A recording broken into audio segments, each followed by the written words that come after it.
Hello বন্ধুরা, welcome to my YouTube channel. তো আজকে আমরা সলভ করবো ক্লাস 10-এর জীবন বিজ্ঞান অর্থাৎ সাঁতরা প্রকাশনীর যে তোমাদের নিউ আপডেটের যে বইটা আছে, অর্থাৎ ডাক্তার দুলাল চন্দ্র সাঁতরা অর্থাৎ চৌধুরী ভট্টাচার্য সাঁতরা, এই বইটার আজকে আমরা প্রথম চ্যাপ্টার অনুশীলনী কোশ্চেনগুলো সলভ করবো। তো দাদার চ্যানেলে যারা নতুন এসেছো তারা অবশ্যই চ্যানেলটিকে সাবস্ক্রাইব করে নিও। এর আগে আমরা মাল্টিপল চয়েস অর্থাৎ এমসিকিউ এবং এক কথা প্রকাশ এই দুই টাইপের কোশ্চেনগুলো সলভ করে নিচ্ছি।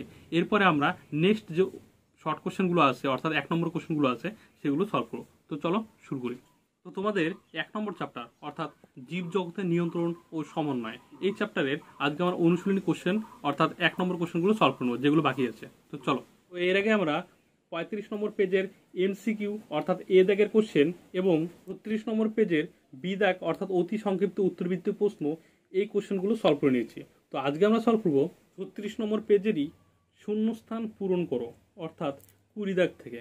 দেখো, সর্বপ্রথমে যে কোশ্চেনটা আছে সেটা কি, আচার্য জগদীশচন্দ্র বসু লজ্জাবতী এবং বনচারাল উদ্ভিদে বৈদ্যুতিক উদ্দীপনা পাঠিয়ে উদ্ভিদের ড্যাশ ধর্মটি প্রমাণ করেন। উত্তর হচ্ছে সংবেদনশীলতা। এবার 21 দাগের কোশ্চেন কি বলছে, ড্যাশ হরমোনের প্রভাবে বিপদকালে ত্বকের লোম খাড়া হয়ে যায়। উত্তর হচ্ছে অ্যাড্রেনালিন।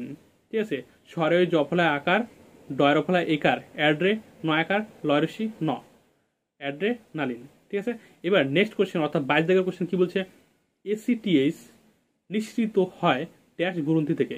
উত্তর হচ্ছে পিটুইটারি গ্রন্থি থেকে। পয়রসি টয়রসু রশ্মি পিটুইটারি টয়াকার বৈষ্ণবরা রশ্মি টারি গ্রন্থ থেকে। ঠিক আছে, এবার গ্রন্থ না অর্থাৎ গ্রন্থি। এবার দেখো নেক্সট কোশ্চেন কি, 23 দাগের কোশ্চেন কি বলছে, ড্যাশ স্নায়ুতন্ত্রের একক। উত্তর হচ্ছে নিউরন।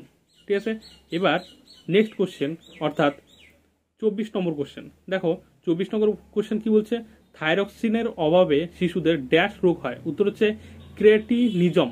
কয়রফলা একার টয়রসি ক্রেটিনিজম দন্তনারসি বর্গীজ ম ক্রেটিনিজম। ঠিক আছে, তাহলে থাইরক্সিনের অভাবে শিশুদের ড্যাশ রোগ হয়। উত্তর হচ্ছে ক্রেটিনিজম। কয়রফলা একার টয়রসি নয়রসি বর্গীজ ম ক্রেটিনিজম। এবার নেক্সট কোশ্চেন অর্থাৎ কি, সত্য বা মিথ্যা নির্ধারণ করো। অর্থাৎ সত্য হলে টি আর মিথ্যা অর্থাৎ এফ। অর্থাৎ টি অর্থাৎ কি ট্রু অর্থাৎ সত্য, মিথ্যা অর্থাৎ ফলস অর্থাৎ মিথ্যা। ঠিক আছে, তো সত্য হলে সত্য লিখতে হবে, মিথ্যা হলে মিথ্যা লিখতে হবে। দেখো 25 নম্বর কোশ্চেন কি বলছে, বহুমূত্র রোগে আক্রান্ত কোনো ব্যক্তি অত্যাধিক পরিমাণ লঘু মূত্র নির্গত হয়। উত্তর হচ্ছে সত্য। এবার নেক্সট কোশ্চেন অর্থাৎ 27 দাগের কোশ্চেন কি বলছে, দেহের ভারসাম্য নিয়ন্ত্রণ করে লঘু মস্তিষ্ক। উত্তর হচ্ছে সত্য।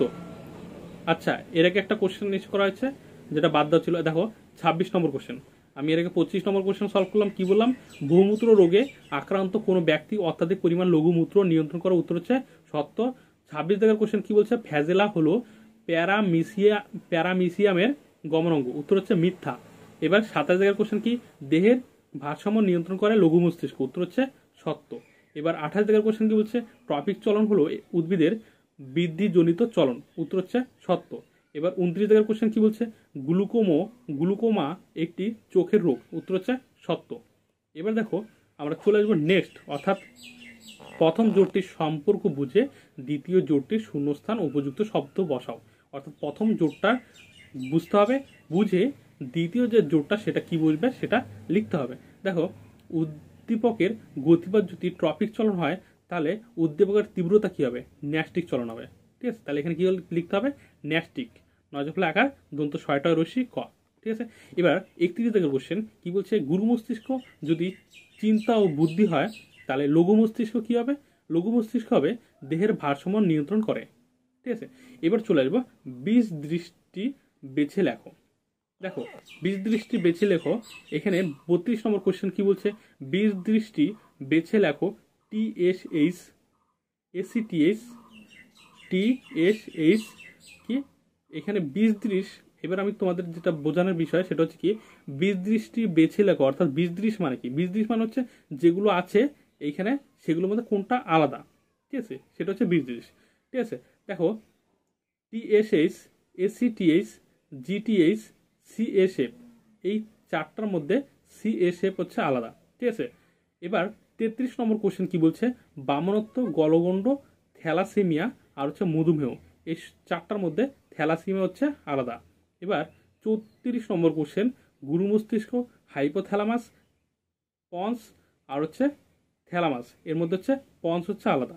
ঠিক আছে, এবার আমরা চলে যাব নেক্সট, অর্থাৎ কি নিচের 4টি বিষয়ের মধ্যে 3টি বিষয় একটি বিষয়ের অন্তর্গত তা চিহ্নিত করো। দেখো 35 নম্বর কোশ্চেন কি বলছে, ভুট্টার শস্য, টমেটোর রস, কাইনিন। এইখানে আমাদের দেখতে হবে কি সবকটা কার অন্তর্নিহিত। ভুট্টার শস্য, টমেটোর রস আর হচ্ছে নারকেলের দুধ, এই সবকটা হচ্ছে কাইনিনের অন্তর্গত, তাই কাইনিন হচ্ছে উত্তর। ঠিক আছে, এবার 36 নম্বর কোশ্চেন কি বলছে, মৌল, বিপাকীয় হার বৃদ্ধি আর হচ্ছে থাইরক্সিন, লোহিত কণিকা, ক্রোম পরিণতি।